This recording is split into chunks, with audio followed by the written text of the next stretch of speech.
అందరికీ నమస్కారం. నేను మీ వినూతా కోట.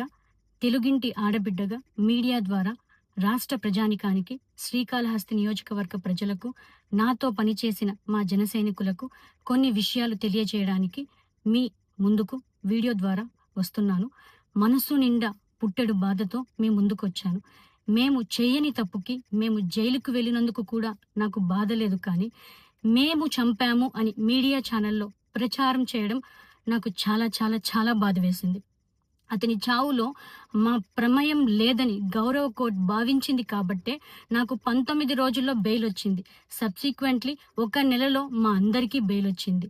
మేము ఫారెన్లో లక్షల జీతాలు వదులుకొని రాజకీయాల్లోకి వచ్చింది ప్రజలకు సేవ చేయడానికి, కానీ మనుషుల ప్రాణాలను తీయడానికైతే కాదు. అలాంటి మనస్తత్వం మాది కాదు. ఈ కేసులో మాకు ఎలాంటి సంబంధం లేదని గౌరవ కోర్టులో మేము నిరూపించుకొని క్లీన్ చీట్‌తో తప్పకుండా ఈ కేసు నుండి బయటకొస్తాం. ఈ కేసు చెన్నై కోర్టులో విచారణ ఉన్నందున నేను ఈ కేసు గురించి ఇంతకు మించి మాట్లాడకూడదని మా లాయర్లు నన్ను సూచించారు. మేము ఏ తప్పు చేయలేదు. నిజ నిజాలు ఆ దేవదేవుడికి, శివయ్యకి తెలుసు. ధైర్యంగా పోరాడతాం. నేను జనసేన పార్టీ అధినేత శ్రీ పవన్ కళ్యాణ్ గారిని కలవడానికి ట్రై చేస్తున్నాను.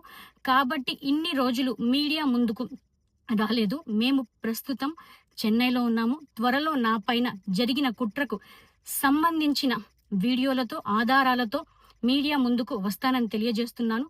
న్యాయం ఎప్పటికైనా గెలుస్తుంది. ఖచ్చితంగా న్యాయం వైపు ప్రతి ఒక్కరు నిలబడతారని భావిస్తున్నాను. సత్యమేవ జయతే. జై హింద్. మీ వినూతా కోట.